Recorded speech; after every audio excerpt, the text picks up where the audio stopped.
Au nom du peuple gabonais et garant de la protection des institutions, avons décidé de défendre la paix en mettant fin au régime en place.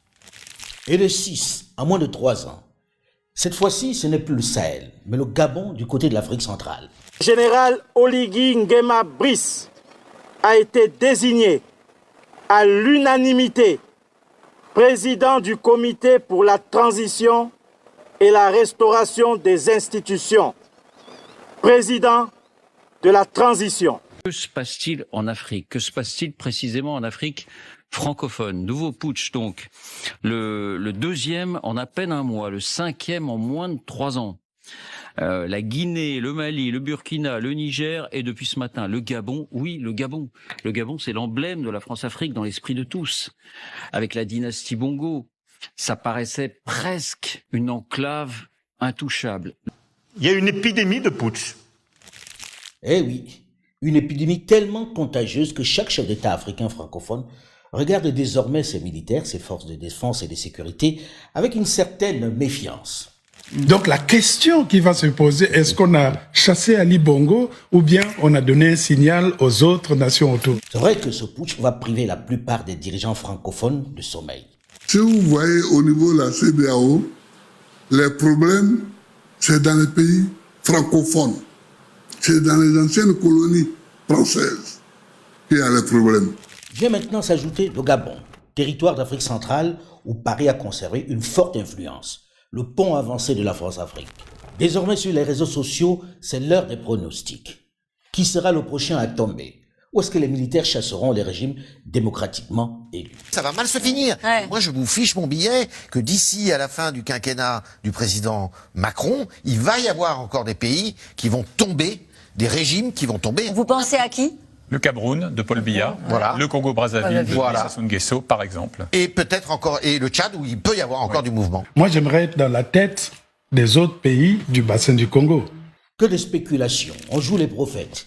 Chacun voit bien que nous sommes confrontés à une réalité dans la sphère francophone qui est très sérieuse. Un mal profond dont il faut vite définir les contours pour le soigner. Les condamnations et les sanctions à géométrie variable ne suffisant pas.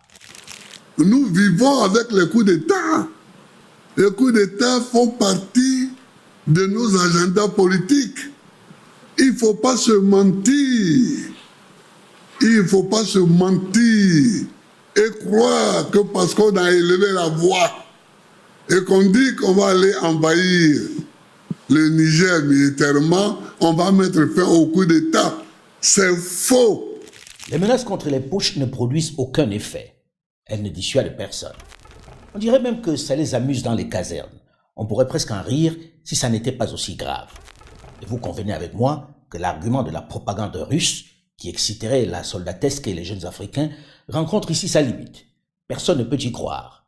Déjà à Niamey, qui est mon autre pays, je n'avais jamais croisé de Russes. Mais à Libreville, qui a des allures de province française, j'ai du mal à voir dans l'action du nouvel homme fort l'influence de Moscou. Comme disait l'ancien président ghanéen, Jerry John Rawlings, quand le peuple est écrasé par ses dirigeants, avec la complicité des juges, c'est l'armée qui lui rend sa liberté et sa dignité. C'est ceux qui payent les militants pour aller gueuler contre la France, c'est les mêmes qui les payaient pour aller applaudir le président français quand il arrive. Vous voyez, c'est des mouvements de foule, il ne faut pas exagérer ça. Monsieur le ministre Hubert Védrine, vous êtes certainement un immense spécialiste des relations internationales. Mais je crains que vous n'ayez pas mesuré l'ampleur du désir de changement que porte la jeunesse en Afrique, sa connaissance des grands enjeux géostratégiques et économiques. Vous avez peut-être encore en référence l'ancien modèle de manifestants des partis uniques, ceux que l'on payait pour venir applaudir au passage des dirigeants. Les jeunes qui descendent dans la rue aujourd'hui ne sont plus si malléables. Ils ont une vraie conscience politique et sont décidés à changer la donne. C'est cette propension à les traiter avec le même mépris que leurs aînés qui amène cette révolte. On est prêt à donner nos sangs, nos sueurs et même nos vies pour la survie de notre pays. Donc, c'est des intimidations. On n'a plus peur. Vous voyez, chaque jour que Dieu fait, c'est des mobilisations. C'est-à-dire, le peuple du Niger est conscient de la présence de l'armée française. Ils n'ont pas de résultats. Chaque jour que Dieu fait, c'est des attaques. Mais la CEDEAO était où quand on tuait nos frères et nos sœurs sur le front? Ils étaient restés muets. Les plus défavorisés ne voient pas leur sort s'améliorer. Les classes moyennes sont très soucieuses de souveraineté et donc condamnent les attitudes de la France. Et les classes dirigeantes se servent de la France comme bouc émissaire. Tout cela avec une jeunesse connectée. Pourquoi c'est la faute de la France, tout ça? Parce que, d'abord, les promesses ou les attentes n'ont pas été satisfaites. Depuis 2013, la lutte contre le terrorisme n'a pas permis de redonner la pleine stabilité, même si le président Macron a eu raison de rappeler qu'en partie cette stabilité avait été maintenue. Mais néanmoins, l'amélioration de ces sociétés ne s'est pas fait sentir du côté des populations. Vous aurez remarqué comme moi, ce n'est pas une vue de l'esprit, le soutien populaire apporté à ce 6e putsch, donc 5 en zone francophone. La population dans la rue a même célébré en scandant « Liberté, liberté, liberté ». Pas de drapeau russe. Probablement les tailleurs pris de court n'ont pas eu le temps d'en confectionner. Le seul putsch finalement qui n'aura pas suscité le soutien populaire est celui boutiqué par Paris, celui du Tchad, que le président nigérien déchu Mohamed Bazoum nous justifiait ainsi. Si c'est la Constitution dans sa lettre qui devait être appliquée, il y avait des risques que ce pays, qui constitue un pôle de stabilité dans notre zone, bascule aussi dans l'instabilité. Même si nous devrions considérer qu'il s'est agi d'un coup d'État, la raison commande que nous fassions le pari que, à la faveur de cette transition pour laquelle nous avons exprimé notre point de vue et demandé de faire les choses conformément à un certain nombre d'objectifs qui nous ont été promis et sur lesquels nous sommes en train de marcher, qu'on envisage donc une transition qui permette un dialogue et qui fasse en sorte que le Tchad ait peut-être un nouveau départ. C'est le pari que nous avons fait pour la stabilité de notre région. Nous aurions pu être très à l'aise pour dire que c'est un coup d'État, nous le condamnons, et après, qui va faire face aux colonnes des rebelles? Et si elles venaient jusqu'à N'Djamena et qu'il y a une guerre civile, quels vont en être les résultats? Qui va appliquer la Constitution en ce moment? Quelle est la modalité de l'application de la Constitution? C'est autant de questions complexes que nous nous sommes posées et qui ont présidé à notre décision de dire on fait le pari avec les militaires et c'est le travail de suivi que fait l'Union africaine aujourd'hui. Celui-là était donc le bon coup d'État, le putsch utile, quoi. Celui que la communauté internationale, je voulais dire, la France soutenait. Mais celui dont les Tchadiens, eux, ne voulaient pas. Et puis il y a eu celui du Gabon, celui que l'on n'attendait pas, qui arrange un peu. Ici, la condamnation est moins franche, elle est de principe. La France condamne le coup d'État militaire qui est en cours au Gabon. Et la France surveille avec beaucoup d'attention l'évolution de la situation sur place et réaffirme son souhait que le résultat de l'élection, lorsqu'il sera connu, puisse être respecté. On est bien loin là de cette réaction plus ferme et plus autoritaire de Paris. On ne reconnaît pas les putschistes. On soutient un président qui n'a pas démissionné, aux côtés duquel nous restons engagés.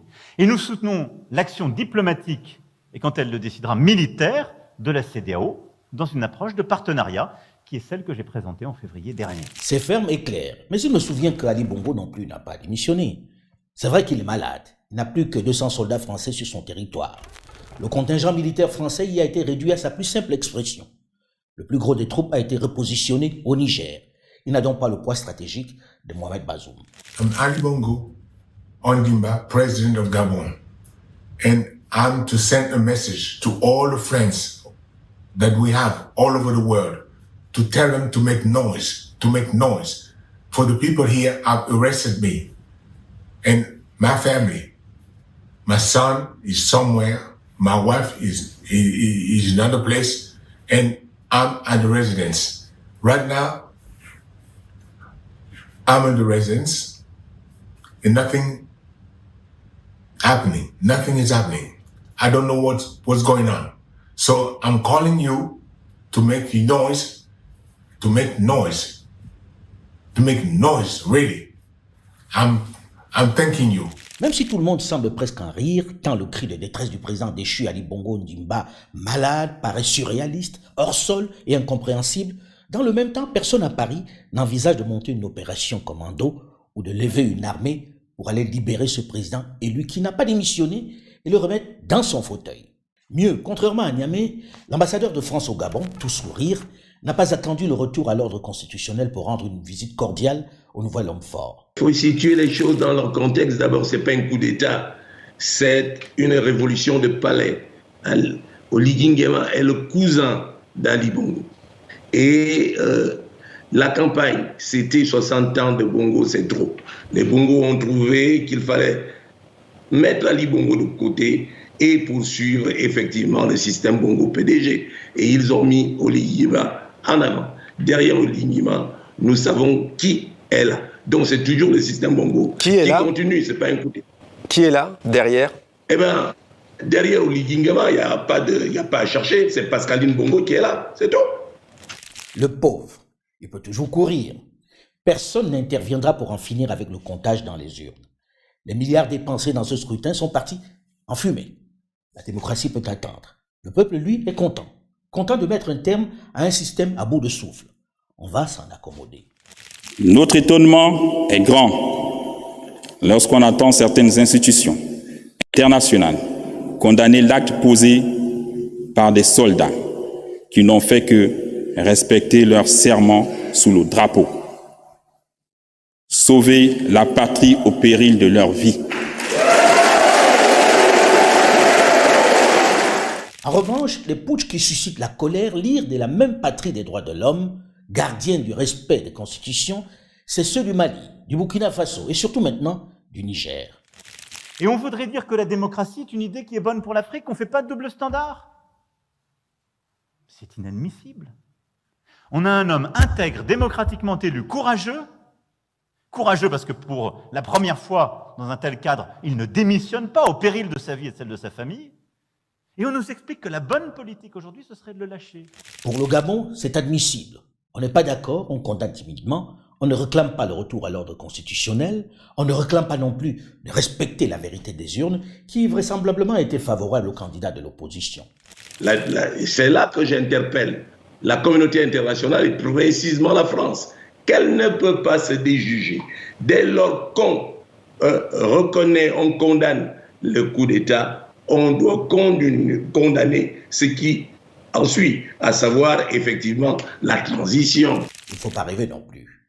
On condamne timidement par principe. C'est déjà pas mal. On est d'accord pour une transition.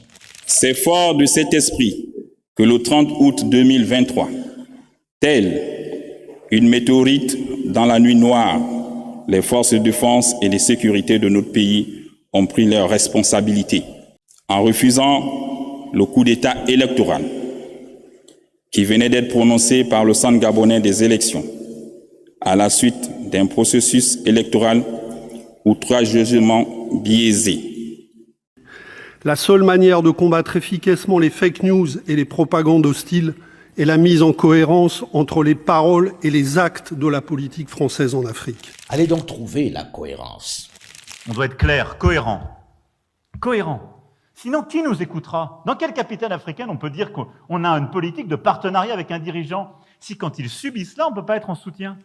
Au moins c'est clair, malgré les sourires, les gestes d'affection en public, Ali Bongo Ondimba n'était pas un partenaire à qui il faut apporter son soutien. Et ce n'est pas la CEMAC qui va monter au créneau pour réclamer un retour à l'ordre constitutionnel non plus, ou une quelconque sanction. De là à lever une armée pour descendre sur Libreville, ça ne peut germer dans l'esprit de personne ici. Il faut déjà que les grands chefs de la sous-région bénéficient d'une légitimité constitutionnelle eux-mêmes. Allez donc convaincre les Nigériens contre qui on a pris les sanctions les plus inhumaines, inédites, les privant même des denrées de première nécessité, des médicaments, d'électricité, mobilisant même une armée sous-régionale pour les attaquer, que l'on défend la légalité et le respect de la Constitution.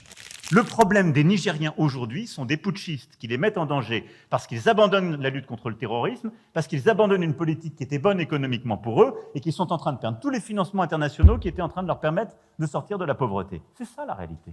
Soyons sérieux au moins un court instant. Qui croit en l'aide dont on parle? Elle est où lorsque l'on regarde l'état de ces pays? N'est-ce pas risible pour les Nigériens d'apprendre que la communauté internationale, dans sa grande générosité, les aidait à combattre la pauvreté? Vous savez, moi, je fais partie des gens qui ne croient pas à l'aide au développement. C'est plutôt des moyens que le néocolonialisme a inventé pour assujettir des États indépendants. Depuis 60 ans, cette aide est octroyée aux pays africains. Cette aide a permis à quel pays africain de se développer? Donc déjà, la notion de développement contenue dans l'aide est à écarter. Mais si l'aide est une aide à la survie et non à la vie, ça devient une aide qui permet toutes les formes de chantage. Les Nigériens, dans leur ensemble, sont unanimes. Qu'on coupe l'aide ne les rendra pas plus misérables qu'ils ne sont déjà. Mais en coupant l'aide, peut-être qu'ils vont devoir, comme Cuba, comme l'Iran, commencer à réfléchir, et la Corée du Nord, sur la manière de se débrouiller et de s'en sortir tout seul. À vrai dire, il est important que les discours très savants, très bien à la télé des dirigeants du Nord comme du Sud, s'adaptent à la réalité. Ils ne sont plus audibles, ils ne sont plus crédibles, ils sont hors sol. Quand on voit l'état de pauvreté des populations, lorsque l'on mesure à quel point la jeunesse est désespérée, combien elle manque de perspectives, on doit arrêter de fanfaronner, de donner des leçons, de brandir des concepts qui ne se matérialisent pas dans leur quotidien, dans l'assiette du citoyen lambda. On doit cesser de les irriter avec des discours politiques sans réel impact sur leur vie. De quel recul de la pauvreté parle-t-on dans le cas du Niger, qui est l'une des nations les plus pauvres du globe? De quelle menace parle-t-on qui puisse être supérieure à celle de la famine dans un pays où le PIB par habitant est de moins de $2? On dit non, la population va souffrir, mais la population souffre déjà. Et ce n'est pas l'aide alimentaire, les petites aides qu'on envoie, qui vont changer quoi que ce soit à sa vie. Les Nigériens le savent. Quand on dit aide budgétaire, ça profite d'abord à qui? Ça profite aux fonctionnaires, pas à la population. Quand on dit aide alimentaire, ça permet plutôt d'alimenter des réseaux de trafic de tout genre. La chose est suffisamment grave pour que l'on continue de se mentir, de louvoyer, de jouer les hypocrites. Bazoum est un prétexte. Bazoum, c'est un petit gars dans l'analyse. C'est un prétexte. C'est un prétexte. Cette épidémie de push que tous déplorent a une cause réelle. Pourquoi les pays anciennes colonies françaises sont-elles l'épicentre de cette épidémie? Comment expliquer qu'à chaque fois, les populations qui étaient allergiques à ces pushs militaires en soient devenues des soutiens? Parce qu'ils les soutiennent. J'ai écouté des confrères et des politiques affirmer, urbi et torbi, que ces manifestations n'étaient pas spontanées, qu'elles étaient suscitées par les putschistes. C'est possible. Mais si ces juntes arrivent à mobiliser autant de monde en un temps aussi record, alors soit elles sont particulièrement organisées, en tout cas mieux que les politiques qui ne déplacent plus grand monde, soit elles ont une baguette magique qui hypnotise les populations et les attire irrésistiblement dans la rue. À moins que ce soit les Russes, des milliers de soldats de Wagner qui distribuent dans l'urgence des cadeaux et des drapeaux à ces hommes et femmes pour s'en prendre aux intérêts français. Dans ce cas, il faudrait reconnaître qu'ils sont vraiment doués, des as de la propagande, s'ils arrivent à damer le pion à la France, qui a ses médias qui arrosent de façon discontinue ces pays. J'ai beaucoup ri de cette consoeur qui, dans cette ambiance surréaliste, s'est prise les pieds dans le tapis en nous proposant des tailleurs nigériens qui cousaient à la hâte des drapeaux russes commandés par Wagner. Il s'avère qu'elle n'y était pas du tout, mais alors, pas du tout. Regardez juste cette image, c'est l'agence de presse Reuters sur place qui a pu tourner ce reportage. Qu'est-ce que c'est que ça? Ce sont en fait des drapeaux russes qui sont en train d'être fabriqués par... Alors là, c'est français, on dirait. Alors là, ça va pas du tout. Alors que j'avais un article que j'ai pu lire de Reuters, comme quoi c'était des drapeaux russes qui étaient fabriqués par les tailleurs et les couturiers nigériens. Bon, bah, ça n'a rien à voir. Alors, je n'ai rien dit, on enlève. Pardon, on va revenir sur les fausses informations qui ont circulé hier par les putschistes. Oups. Flagrant délit de bidouillage de reportage. Mais personne ne l'a relevé. Ce qui est en cause, c'est l'existence même de nos États. Et il faut peut-être sortir du confort de la seule condamnation des putschs militaires. Ça fait bien de dire « je suis contre les prises de pouvoir par les armes ». Mais n'est-ce pas ridicule de se cacher ainsi derrière son petit doigt? Qui peut raisonnablement être pour les putschs militaires, comme système de gouvernance. Ce n'est pas une solution, et chacun sait que ce n'est jamais source de développement. Dire « je suis contre les putschs militaires », c'est un peu comme dire « je suis contre le paludisme » ou « je suis contre la Covid-19 ». Cela va de soi, non? Si vous connaissez une personne qui est pour le développement de ces maladies, je suis curieux de la rencontrer. Ah oui, peut-être certains laboratoires qui se font leur beurre dessus. Très sérieusement, qui peut dans l'absolu être pour les coups d'État militaires à répétition? Seulement, les condamner ne les fait pas disparaître. Prendre des sanctions contre les populations déjà victimes n'est pas la solution non plus. C'est de cela qu'il s'agit. J'avoue que j'ai du mal à comprendre comment des dirigeants sains de corps et d'esprit peuvent se réunir dans une salle et décider fièrement de faire la guerre à leurs voisins avec des armées constituées à la hâte sous le prétexte qu'ils veulent rétablir leur homologue renversé par des militaires. Moi, j'ai rigolé l'autre jour quand j'écoutais mon président parler, quand il dit oui, moi je vais envoyer un bataillon. Un bataillon, ce n'est rien pour aller faire une guerre. Un bataillon. Peut-être comme il n'a pas fait l'armée, oui. Moi je suis sergent, j'ai fait l'armée. Alors, c'est quoi un bataillon, Monsieur le Président? Un bataillon, c'est 3 compagnies. Un bataillon, c'est 3 compagnies. Mais bon, dans les pays où ils sont plus larges, ils peuvent aller jusqu'à 4 compagnies, mais ce n'est rien. Ce n'est rien. Un bataillon ne peut même pas occuper la population. Vous comprenez? J'ai du mal à comprendre, quelles qu'en soient les raisons, le choix de monter une armée contre un pays frère parce qu'on y a perpétré un coup d'État. Je sais que lorsque je dis cela, ils sont quelques milliers, les intellectuels bien pensants, propres sur eux, confortablement installés dans leur salon, pleins de certitudes, qui dégainent aussitôt l'argument massu, la réplique générique qui fait du bien, qui donne bonne conscience. On ne peut pas accepter que l'on piétine la démocratie. On ne peut pas accepter que les militaires continuent de renverser des chefs d'État démocratiquement élus lorsqu'ils en éprouvent l'envie. C'est vrai qu'on ne peut pas l'accepter. Seulement pour ces cadres et intellectuels, tous ceux qui s'opposent à l'intervention militaire au Niger sont en faveur de putschs armés. Ils sont pour la soldatesque et ennemis de la démocratie. Raccourci un peu facile. Personne de sensé ne peut encourager la prise de pouvoir par les armes. Ce n'est pas la solution à la mauvaise gouvernance qui prévaut dans nos pays et qui en est malheureusement en réalité la fâcheuse conséquence. Nous en sommes à la 222e depuis les indépendances. À chaque fois, on la déplore, la condamne, dans les salons sans que cela mette un terme à la pratique. Bref, on s'émeut lorsqu'elle arrive, dans le feu de l'action, puis on s'en accommode. Seulement, jusque-là, elle n'avait pas suscité chez les dirigeants, dont certains sont d'ailleurs les putschistes eux-mêmes, une telle rage, une telle fermeté.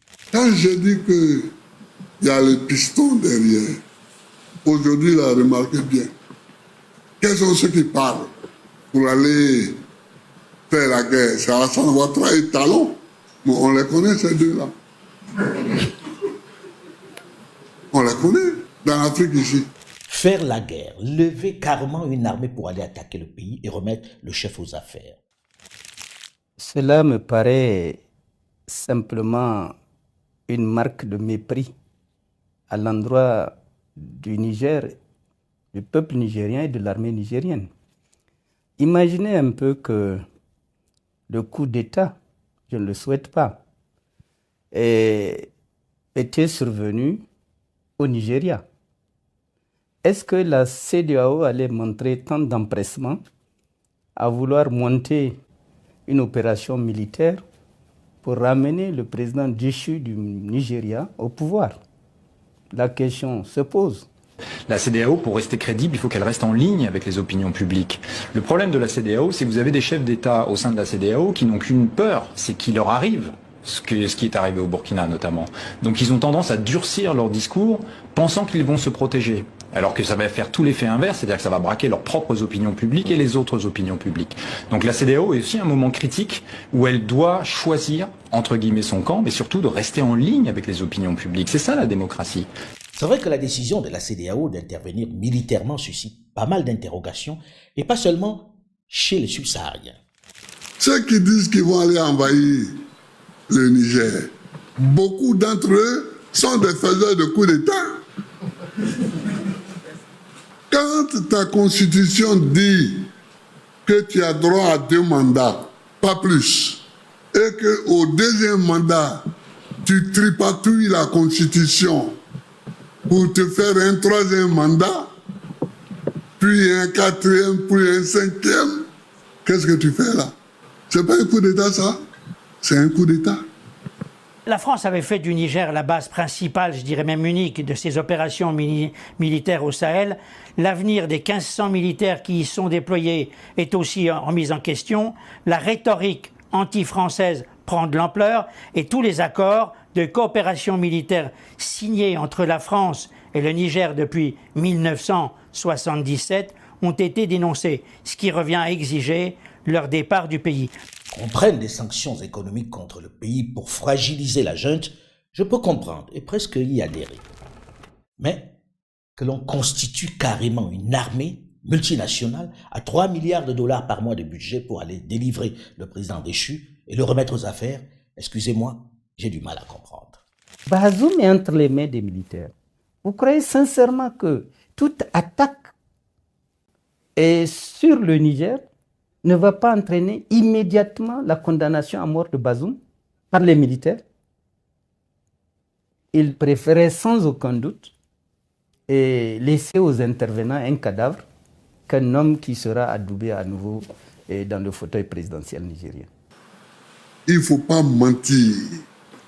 On ment quand on laisse croire aux gens qu'on veut aller au Niger pour réinstaller Bazoum dans un fauteuil démocratique. Mais c'est faux. C'est pas pour ça qu'on va. C'est pas pour ça qu'on va. On est pistonné par derrière. Pistonné par derrière pour aller faire un coup pour l'uranium, le gaz, le pétrole, etc. Il ne faut pas mentir.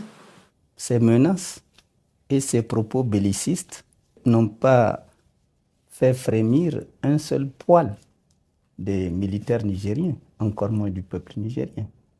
Donc on peut menacer, mais pour un Sahélien, si vous le menacez, si vous dites où, il attendra de voir le où jusqu'où vous allez le porter. Donc ce sont des menaces. Et en politique, c'est aussi une manière de faire pression.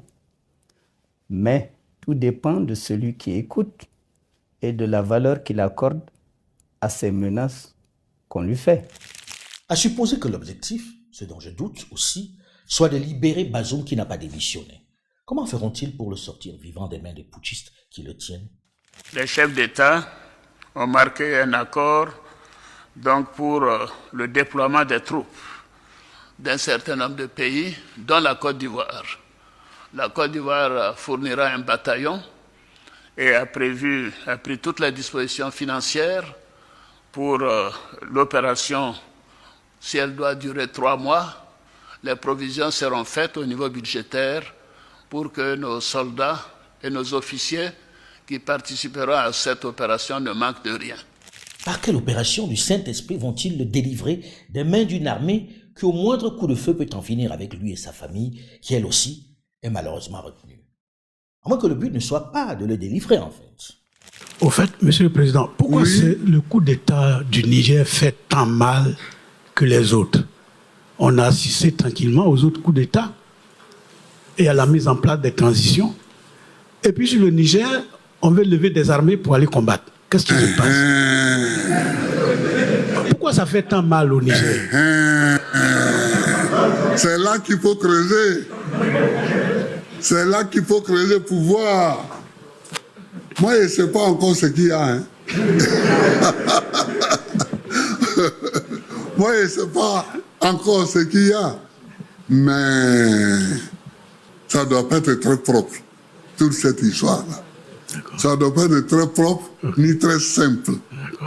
Mais ce que je trouve dommage, c'est qu'on a entretenu cette illusion démocratique, notamment par un discours international qui était vraiment d'une lâcheté sans nom. Et on continue l'hypocrisie, parce que vous parliez du Tchad dans votre journal. C'est bizarre, on est très silencieux sur le Tchad. Le Tchad, c'est un coup d'État. C'est-à-dire que le fils d'Idriss Déby a dit « je rejette la Constitution, je prends le pouvoir ». C'est exactement la même chose, c'est un putsch militaire. Et on n'hésite pas à le dire et personne ne dit rien, c'est-à-dire que le Tchad n'est pas sous sanction. Enfin, la communauté internationale fait 2 poids 2 mesures, donc on continue à entretenir cette illusion, cette lâcheté, cette hypocrisie, et je crois qu'on rend service à personne, alors sûrement pas à la démocratie et encore moins aux peuples africains. Généralement, les mêmes causes produisent les mêmes effets, donc pour les États qui ont une structure institutionnelle politique qui ressemble à ce qui s'est passé au Burkina et au Mali, ils devraient effectivement faire attention. Il n'y a que des Pinocchio, une mafia qui gère cette CEDEAO et à la tête de laquelle se trouvent bien entendu 2 ou 3 présidents comme, et je cite leur nom, Macky Sall, celui du Sénégal et celui de la Côte d'Ivoire, qui essayent de faire croire ou de faire accroire aux populations qu'il y a nécessité d'aller intervenir au Niger. Mais au nom de quoi? La question qui se pose, c'est au nom de quoi? Qui sont ces gens pour donner des leçons de morale aux autres? Alors, ce que j'ai pu apprendre, Christopher, c'est qu'au début du putsch, le président nigérien déchu, donc Mohamed Bazoum, était dans une résidence très sécurisée, et c'est à partir de là qu'il a appelé Emmanuel Macron pour lui demander de l'aide.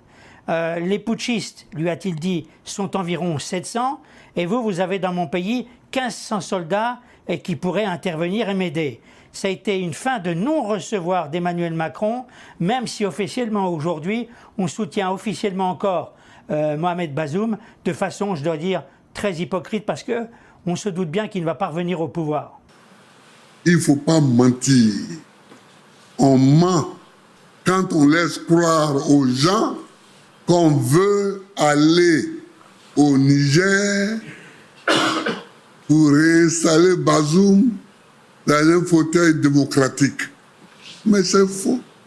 C'est pas pour ça qu'on va. C'est pas pour ça qu'on va. On est pistonné par derrière. On est pistonné par derrière pour aller faire un coup pour l'uranium, le gaz, le pétrole, etc. Il ne faut pas mentir. Oui, il faut mettre un terme au coup d'État. Mais cela ne justifie pas de sacrifier d'autres vies pour cela. Cela ne justifie pas de violer ses propres lois. Il faut bien signaler que n'importe quelle intervention militaire au Niger de la CEDEAO est considérée comme une violation flagrante du droit international. Il y a une négligence totale, silence radio à propos du droit international et du Conseil de sécurité et du chapitre 7 de la charte de l'ONU. Parce que toute intervention militaire dans le monde, que ce soit en Afrique, en Asie, en Europe ou peu importe, doit passer par une résolution au sein du Conseil de sécurité en activant, en appliquant le chapitre 7 de la charte de l'ONU qui permet à une coalition militaire d'intervenir quand la paix mondiale est menacée. Au cas où la paix mondiale est menacée, on peut intervenir. Et les chancelleries occidentales, Paris, Londres, Washington, souvent sont très très enthousiastes vis-à-vis du Conseil de sécurité et ses résolutions quand il s'agit de monde arabe, de Tripoli en 2011. Mais aujourd'hui, silence radio, on ne parle pas du Conseil de sécurité, on ne parle pas de l'ONU, on ne parle pas du chapitre 7 de la charte de l'ONU. Donc, qu'est-ce qui se passe? Ça sera s'il y a une intervention, c'est une intervention illégale, illégitime, qui ne respecte pas le droit international. Avec ce choix de l'option militaire, la CEDEAO vient de donner raison à ce monsieur. Aucune organisation, aucune institution, quelles qu'en soient les raisons, ne peut édicter les règles et les violer aussi régulièrement et de façon aussi flagrante que le fait la CEDEAO et surtout l'UEMOA. Il fallait d'abord que la CEDEAO n'emploie pas le mot usage de la force dès le début. 5 ans.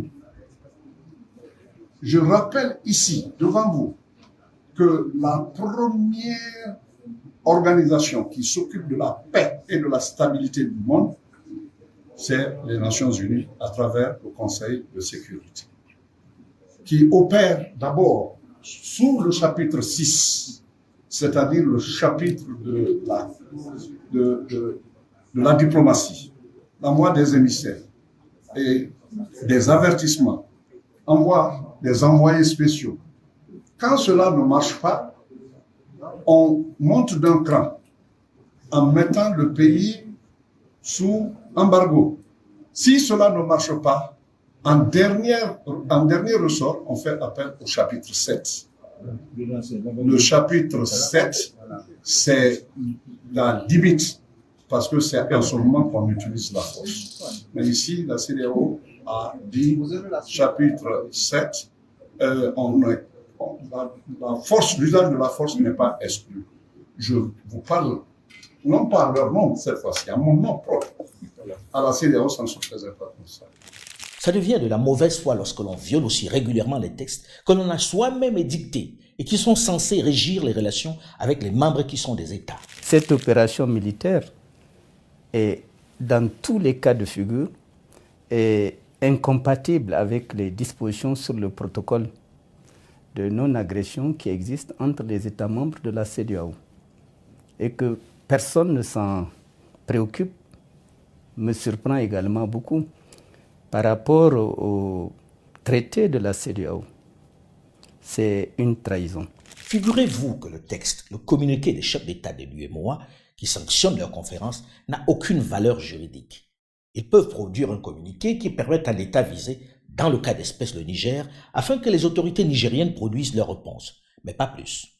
Là, on viole sans gêne nos droits communautaires. Pire, la BCEAO, qui est normalement indépendante, ne peut pas d'elle-même appliquer des instructions des chefs d'État. Elle est censée être indépendante de tout pouvoir politique. Donc quand les chefs d'État lui disent « couper le robinet, fermer, bloquer les comptes de tel ou tel État », on est dans l'illégalité complète. La seule réelle prérogative, seule mesure de coercition que possède la BCEAO vis-à-vis des États, c'est de constater des infractions dans la gestion de la monnaie. L'article 4 des statuts de la BCEAO ne lui permet de sanctionner que dans le cadre de la mauvaise gestion de la monnaie. Dans le cas du Niger, ce n'est absolument pas ce qu'on lui reproche. On serait dans la légalité si la Banque centrale, la BCEAO, se réunissait pour constater d'éventuelles infractions dans la gestion de la monnaie. Mais là, ce n'est pas le cas. Il n'a pas été constaté une quelconque infraction dans la gestion de la monnaie. Ni le Mali, ni le Burkina Faso, ni le Niger n'ont violé les règles en matière de la gestion de la monnaie. C'est d'ailleurs ce qui a conduit la Cour de justice de l'UEMOA en avril 2022 à casser la décision des chefs d'État qui sanctionnait le Mali. Vous avez bien entendu, la décision des chefs d'État dans ce cadre-là a été cassée par la justice de l'UEMOA sur la forme, c'est-à-dire sur la manière dont les choses ont été faites. Et pourtant, sans sourciller, sans gêne, ils remettent ça. Le but étant d'asphyxier le Niger, de le pousser à bout, de susciter une insurrection populaire, et cela en toute illégalité. En clair, c'est un peu comme si vous alliez ouvrir un compte dans une banque, puis un matin, la banque décide qu'elle va bloquer vos avoirs parce que vos parents lui ont dit qu'ils sont fâchés avec vous et lui ont demandé de le faire et de confisquer votre argent pour vous affamer, vous, vos enfants et toute la famille. Pourtant, la banque est censée être indépendante et à l'abri de toute interférence politique. C'est cela son ADN. Mais chacun voit que ce n'est pas le cas. Tout aussi grave, elle invente des sanctions qui n'existent pas dans son ordonnancement juridique. L'embargo ne fait pas partie des sanctions prévues. Pire, la CEDEAO qui compte parmi ses membres des pays anglophones et lusophones comme le Ghana, le Nigeria, la Guinée-Bissau, la Gambie, la Sierra Leone, le Libéria et quelques autres, n'ont rien à voir avec la BCEAO qui réunit ceux ayant en partage le franc CFA en Afrique de l'Ouest. En gros, on a pris une décision avec des voisins pour punir l'enfant de la maison. Puisque ces pays n'ont pas comme monnaie le CFA en usage au Niger. Encore une incongruité qui va, c'est sûr, désintégrer l'Afrique de l'Ouest, puisque plus personne n'aura envie de mettre ses avoirs dans une banque qui est contrôlée et utilisée comme un instrument politique par quelques-uns, qui auraient envie de vivre dans la peur une union dans laquelle le plus fort peut vous couper les vivres quand ça l'arrange. C'est d'ailleurs pourquoi quelques-uns font remarquer que dans cette situation de sanctions inhumaines, la Guinée s'en sort mieux parce qu'elle a sa propre monnaie et que personne ne peut bloquer ses revenus. Même si l'on a beaucoup ironisé sur sa monnaie, le franc guinéen, il semble présenter aujourd'hui un avantage, la souveraineté. C'est de l'abus de pouvoir ce que font la BCEAO et l'UEMOA avec les avoirs des États sanctionnés. Depuis que des putschs sont arrivés dans la sous-région, on peut constater qu'aucun des pays où il y a eu un putsch n'a amélioré sa situation économique ou sa situation sécuritaire. Donc les coups d'État ne sont pas la solution. C'est évident, mais les autres putschs n'ont pas fait l'objet du même traitement, de la même sévérité. Est-ce réellement la volonté de rétablir la légalité, de sauvegarder la démocratie qui les anime? On a même mandaté comble du ridicule, un putschiste pour aller négocier le retour à l'ordre constitutionnel. Ça fait plus d'une semaine que ce pauvre peuple n'a pas d'électricité dans la plupart des régions. La nourriture commence par manquer. La famine pourrait s'installer dans le pays. Les gens ne peuvent retirer que 10 000 francs par jour et encore, ainsi de suite. Il faut mettre fin aux souffrances des Nigériens.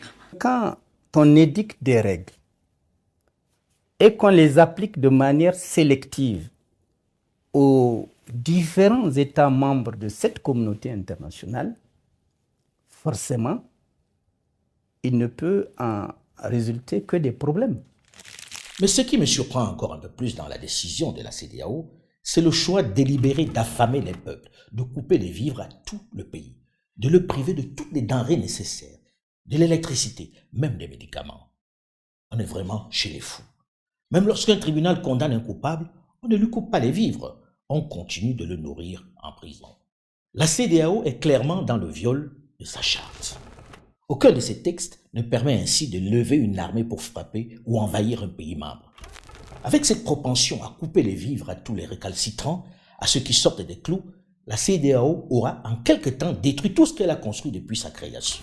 Si cette zone était perçue jusque-là comme mieux intégrée que les autres, notamment celle d'Afrique centrale, que l'on présentait comme le dernier de la classe en la matière, avec cette politique de sanctions et maintenant de menaces militaires, beaucoup se demandent quel est l'intérêt de confier sa souveraineté, sa sécurité à un partenaire qui peut être instrumentalisé par l'autre pour vous déstabiliser. En cas de guerre, même rapide, si cela existe, comment et combien de temps faudra-t-il pour réconcilier ces voisins, ces peuples qui vivent ensemble depuis des décades? Comment parviendra-t-on à réconcilier les Haoussa du Niger avec ceux du Nigeria qui sont frères et séparés simplement par des frontières artificielles héritées de la colonisation? Déjà, comment peut-on envisager, ne serait-ce qu'une seconde, de les contraindre à s'affronter? Moi, je ne souhaite pas qu'elle ait lieu, cette guerre. Je ne souhaite pas qu'elle ait lieu. Je pense que ce serait la guerre la plus idiote. Si ça se passe, il serait également capable de pénétrer au Niger. Et c'est une guerre régionale qui s'enclencherait. Et serait pour toute la sous-région ouest-africaine une catastrophe sans nom. Parce qu'en plus des terroristes qui pullulent dans toute la sous-région, parce qu'ils ne sont pas simplement au Sahel, ils sont également au Nigeria. Ils ont commencé à attaquer le nord du Bénin. Ils ont fait quelques incursions au nord du Togo. Ce qui veut dire que dans la réalité, les forces terroristes visent l'ensemble de la sous-région. Donc pendant que les armées nationales se battent entre elles, les terroristes, eux, feront quoi? On leur abandonne le terrain et ils peuvent continuer à faire des massacres en toute impunité. C'est bizarre que la plupart de ces dirigeants aient la mémoire si courte. Il faut les libérer de Seychelles et on voit en mesure le travail qui reste à faire pour que les Libyens construisent un avenir libre. On attend toujours cet avenir libre, cette démocratie qui était le prétexte pour envahir la Libye. Les dirigeants africains, qui étaient pourtant presque tous opposés à cette opération, ont-ils oublié les conséquences de cette expédition qui est à la base de l'essentiel du chaos qui règne en Afrique de l'Ouest? Ont-ils déjà oublié les effets de cette déstabilisation qui a offert un des plus grands terrains de jeu aux terroristes de tout poil qui déstabilisent la région? Voilà. Avec ces sanctions inhumaines qui frappent essentiellement les populations les plus démunies, qui a causé de nombreuses pertes dans les hôpitaux nigériens, la CEDEAO vient de détruire le capital confiance qu'elle avait construit. Désormais, plus grand monde ne lui accorde plus de crédit. Elle est de plus en plus perçue comme un outil aux mains des forces étrangères, un pantin. Mais il est indispensable de poursuivre ce chemin avec, là aussi, de nouveaux partenaires. Le Bénin, pour n'en citer qu'un dans la région du Golfe de Guinée, le Kenya, avec lequel aussi nous bâtissons de nouvelles opérations régionales, et en nous appuyant sur des forces régionales permettant d'assurer la sécurité. En chapitrant la junte, le président Macron tend encore des bâtons pour se faire battre. Je veux dire, il ne nous revient pas de labelliser ce qui est légitime, pas légitime en Afrique. Il y a un moment, il va falloir qu'on sorte aussi de cette posture supérieure qui consiste à dire ça c'est bon, ça c'est pas bon pour vous. Parce que du coup derrière, qu'est-ce qu'il y a? Vous avez les discours des Russes et ça va dans le sens de ce que les opinions publiques ont envie d'entendre. Il y en a même qui ont suspendu tous les partis d'opposition dans leur pays. Et puis viennent, on va aller en guerre pour mettre la démocratie au Niger. Et c'est toi. Et c'est toi. La CEDEAO, là, il faut la remplacer. Il faut la remplacer. Il faut la changer. Les gens qui la dirigent en ce moment perdent pied. Et ce sont les gens d'une certaine tendance qui parlent le plus fort.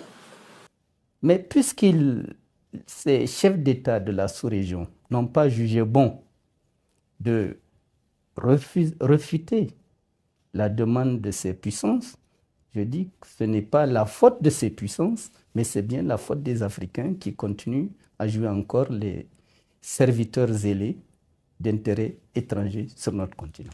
Assurément, la faute n'est pas seulement de celui qui, pour sauvegarder ses intérêts, pousse certains dirigeants africains à partir en guerre. Celui qui est réellement en cause, c'est le chef d'État qui, bien que conscient de l'ineptie du projet, s'exécute avec zèle. Et c'est cela qui doit être dénoncé avec fermeté. Que Paris, Londres, Bruxelles ou Washington, pour préserver leurs intérêts dans la région, poussent à la roue certains de nos dirigeants à faire la guerre, j'ai presque envie de dire « je comprends ». Ça s'appelle le cynisme politique. Leur motivation est la leur, même si c'est totalement immoral. Ça, c'est une chose. Autre chose plus grave, plus inacceptable, est de mettre ce dessein en œuvre. Celui qui accepte de mettre en pratique leur projet aux dépens de ses propres populations est encore plus condamnable. La situation, même si elle semble délétère, est simple. Bazoum a été renversé. Il n'est pas le seul. Il n'est pas le premier à être renversé. Bazoum a été renversé. Bon, ok, il est renversé. Mais il faut se mettre en position pour discuter pour qu'il soit libéré. Pour qu'il soit libéré. Mais lui faire croire qu'on va le réinstaller au pouvoir, on lui ment. On lui ment, le coup d'État est consommé. Les États-Unis ont déjà fait savoir que pour eux c'était terminé, Bazoum. Bazoum ne redeviendra pas président du Niger, selon toute probabilité. Les États-Unis, dans la lettre de mission qu'ils ont donnée à leur nouvel ambassadrice à Niamey, justement, ils disent qu'il faut simplement assurer la libération de Mohamed Bazoum. Ils disent pas qu'il faut le réinstaller. Que non seulement aujourd'hui nous nous voyons évincés d'Afrique, mais nous perdons contact avec le Sud qui devient un élément dominant du jeu mondial. Nous avons choisi de nous occidentaliser depuis Nicolas Sarkozy, depuis 2007. Nous n'avons pas poursuivi dans la voie qu'avait initié Jacques Chirac, ou continué Jacques Chirac, de liens extrêmement forts avec le Sud dans le cadre d'une politique arabe, d'une politique africaine, d'une politique vis-à-vis de l'Amérique latine, d'une politique généreuse en matière de taxes financières. Tout ceci s'est arrêté par à la fois le retour dans l'OTAN et la France, au moment où les autres pays occidentaux se rendaient compte que la politique d'intervention militaire était une erreur, eh bien nous avons continué.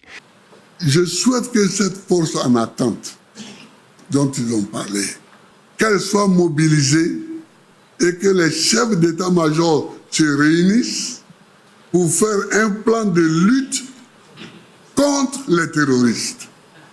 Les jours où on me dit que la CEDEAO s'est réunie et a décidé de lancer une vaste offensive contre les terroristes en Afrique de l'Ouest, et que les chefs d'état-major ont pris la décision de faire le plan de bataille contre ceux-là, ici, ils sont venus à Bassam, les terroristes. Au nord, la Côte d'Ivoire, on les voit frémir, on les voit s'exciter un peu de temps en temps. Au Burkina, au Mali, au Niger, etc., on peut y envoyer nos forces en attente pour se battre contre les terroristes. C'est ça que j'attends de la CEDEAO. et non pas de chercher à aller délivrer Bazoum pour le repasser au pouvoir. C'est le bon sens tout simplement. Puisque maintenant, on sait que la CEDEAO peut lever une armée dans la dynamique du moment, peut-être faudrait-il penser à la mettre au service de ce qui est prioritaire, combattre l'hydre terroriste. Et à la question de l'épidémie des putsch qui frappe notre continent, peut-être devons-nous avoir une approche moins stéréotypée, plus propre à nos réalités. Les diplômés africains doivent peut-être sortir de cette paresse intellectuelle, de ce confort traditionnel ou encore de ce mimétisme qui nous caractérise depuis trop longtemps pour traiter nos sujets, nos réalités de façon plus adaptée, selon notre identité. On doit arrêter de penser comme l'autre pour essayer d'être nous-mêmes. Le mal dont souffre notre société ne peut être traité avec les génériques venus d'ailleurs. On ne peut ainsi continuer de répéter comme des perroquets les arguments avancés par les autres pour les raisons qui leur sont propres et les conceptions qui sont les leurs. Nous les connaissons mieux qu'ils ne nous connaissent, en réalité. Ceci n'est pas un jugement de valeur. Attention, soyons plus smart, plus méthodiques dans la gestion de nos problèmes à nous. Lorsque l'on va chez le médecin, il prend le temps du diagnostic, il prescrit des examens. C'est sur la base des résultats obtenus qu'il prescrit le médicament adapté. Si vous allez chez le médecin qui d'emblée, parce que vous lui avez dit que vous avez tout le temps mal à la tête, par analogie, par habitude, il vous prescrit du Doliprane ou autre paracétamol, ce n'est peut-être pas une bonne idée. Il calme peut-être la douleur, mais il est fort probable qu'il passe à côté d'un mal plus profond. Ce mal de tête persistant a une origine qu'il n'a pas déterminée. Peut-être qu'il est la manifestation sournoise d'une pathologie plus grave. Il peut même s'agir d'un cancer dont les maux de tête permanents sont simplement les premières manifestations. Méfions-nous des solutions génériques importées de toutes pièces. Essayons de trouver des solutions qui sont toujours inhérentes à notre histoire, notre environnement et nos réalités. Devant l'épidémie de putsch militaires qui frappe nos pays d'Afrique francophone, on doit certes s'indigner parce qu'ils faussent les règles du jeu établies, mais dans le même temps, nous devons nous dépêcher d'en identifier les causes profondes. Qu'est-ce qui amène ces officiers à quitter les casernes pour chasser les chefs et s'installer au palais?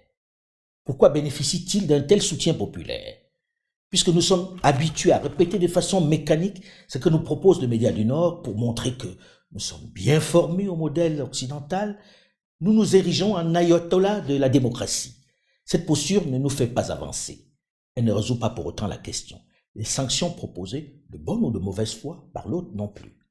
Penchons-nous sur la racine du mal. Arrêtons de regarder ces officiers qui prennent les armes avec le seul prisme occidental qui n'a pas évolué depuis des décades et qui a installé dans l'imaginaire collectif ce profil de bidasses incultes, analphabètes, barbares, violents et assoiffés de pouvoir. À l'image de ceux qu'ils ont installés aux affaires au lendemain des indépendances, les Idi Amin Dada et autres Bokassa. Nous adoptons le même jugement, ignorant ou faisant mine d'oublier que ceux qui ont arraché le pouvoir par les armes ces dernières années, hormis le fils d'Ibi, sont nantis des diplômes des grandes écoles militaires internationales pour la plupart. Certains, comme au Mali, sont même diplômés de droit, ont des doctorats de psychologie. Ce ne sont plus des bidasses sortis des cales des navires de guerre d'Indochine ou recrutés de force dans l'armée pour aller combattre pendant la Seconde Guerre mondiale, mais de grands diplômés d'écoles de guerre, totalement débarrassés de complexes d'infériorité, avec une plus grande conscience politique et une meilleure expérience du terrain. Ces paramètres doivent être pris en compte dans notre jugement pour mieux cerner cette épidémie de putsch qui touche le continent. Desmond Tutu disait, je cite, « Si vous êtes neutre devant une situation d'injustice, c'est que vous avez choisi d'être du côté de l'oppresseur. » Les questions que mes générations se posent sont les suivantes. Si je peux me résumer, c'est de ne pas comprendre comment l'Afrique, avec tant de richesses sur notre sol, avec une nature généreuse, de l'eau, du soleil en abondance, l'Afrique est aujourd'hui le continent le plus pauvre. L'Afrique est un continent affamé. Et comment se fait-il que les chefs d'État traversent donc le monde à mendier? That everyone has to conform to what the West tells us to do. I'm not one of those people. The Western world is a world on its own. It has many good things that they do. It has many bad things they do. There's no democratically elected leader in a generally accepted democracy that has been in office as long as you. Democracy is not defined by the West. No. If it does, Then what happens of the contradictions that happen in the West? Et de vous à moi, lorsque l'on regarde de près tous ces putschs, lorsqu'on en analyse les raisons et les commanditaires, est-ce vraiment les militaires qui en sont les auteurs? Est-ce vraiment les militaires qui ont orchestré le putsch de Niamey? Rien n'est moins sûr. Quitter le pouvoir sans le quitter, ça peut créer des problèmes plus graves qu'on le voit. Ceux qui ont fait ce coup, la garde présidentielle, cette garde présidentielle était justement la garde présidentielle du président. Celui qui est venu après, le président il est du même parti que le président Youssouf. Ils partagent le même parti. C'est une continuation. Mais le partant prend des garde-fous. Dès lors que tu prends des garde-fous, tu dis à ton successeur, tu gardes ceci, tu gardes cela. Ça a été le cas du premier ministre de Bazoum. Ça a été le cas du ministre disons, de la garde présidentielle. Tout cela est une réalité. Il y a eu des anicroches entre la garde présidentielle et le président Bazoum. Une fois, deux fois, trois fois, il voulait s'en débarrasser, ça n'a pas marché, parce qu'il y avait comme une sorte d'épée de Damoclès, et ceux qui allaient sans dire, c'était à qui tirerait le premier. Il suffit à chaque fois de regarder avec vos propres yeux la réalité de ces coups d'État, et vous verrez presque toujours des hommes politiques à la manœuvre. Doit-on encore laisser les autres écrire ce bout d'histoire? Ce serait le comble avec l'impressionnant vivier des diplômés que compte notre continent. Le moment est venu pour nous d'être nos propres historiens. C'est chaque peuple qui construit son histoire. C'est chaque peuple qui construit son histoire. Les Français ont construit leur histoire. Aujourd'hui, ils en récoltent les dividendes. Ceux qui sont là, leurs parents ont construit pour eux leur histoire. Les Américains ont connu plusieurs guerres, mais on en retient que deux principales. La guerre de libération contre les Anglais et puis la guerre de sécession. Mais ils ont dépassé ces deux guerres. Ils les ont faites. Ils ont eu des morts. Aujourd'hui, ils vivent sur les acquis. Sur les acquis. Les victoires de ces deux guerres. Ils sont indépendants et ils sont une fédération du nord au sud. Point. Mais nous en Afrique, on ne veut pas se mouiller le maillot. On ne veut pas se mouiller le maillot. On commence à lutter un peu. Et puis, allez, appelez tel, il va venir nous aider. Appelez un tel, il va venir nous aider. C'est pas comme ça quand on construit l'histoire d'un pays. Mouiller le maillot. Et nous sommes en train de mouiller le maillot. C'est cela la raison d'être de ce groupe Mansa que nous avons initié avec quelques amis, quelques intellectuels, cadres et jeunes Africains amoureux de leur continent et désireux d'apporter des solutions endogènes, de faire des propositions concrètes aux différentes questions auxquelles l'Afrique, dans sa globalité, est confrontée. Des jeunes et des moins jeunes qui, au-delà de la critique nécessaire du système actuel, souhaitent aller plus loin en proposant un projet. Le rejet, c'est important, mais le projet est l'étape suivante. Le travail de Mansa, qui touche tous les domaines, la gouvernance, les institutions, l'économie, la finance, les ressources naturelles, l'agriculture, l'éducation, les sciences et technologies, les valeurs, les traditions, dure depuis plusieurs mois. Le groupe Mansa commencera dans les prochaines semaines à vous les proposer, à les soumettre à votre analyse, à votre critique, à vos réflexions, afin qu'ensemble, on construise un projet qui nous ressemble, qui tienne compte de notre identité, de notre spécificité, de nos ambitions. Nous avons besoin de définir nous-mêmes notre destination. Ensemble, inventons notre avenir, traçons notre voie, fixons le cap. Je voudrais vous remercier pour votre fidélité à ma chaîne YouTube qui compte de plus en plus d'abonnés. Dieu merci. Mais également pour mes autres plateformes digitales où vous êtes de plus en plus nombreux malgré les faux comptes qui continuent de se multiplier. Cette fois-ci, plus de réelles raisons de vous laisser avoir puisque, comme vous l'avez certainement remarqué, le long de cette chronique, nous vous proposons un QR code à scanner pour être sûr d'être sur notre plateforme, la vraie. Elle vous évite, du moins pour l'instant, de continuer de subir les assauts de cybercriminels qui usurpent mon identité à d'autres fins. Je vous prie donc de scanner ce QR code si vous ne l'avez pas encore fait. Il vous conduit directement à tous mes comptes, LinkedIn, Facebook, TikTok, Instagram et Twitter. En le scannant, vous êtes cette fois-ci certain d'être sur les bons comptes. Celui qui vous propose le narratif africain sans complaisance, mais sans condescendance.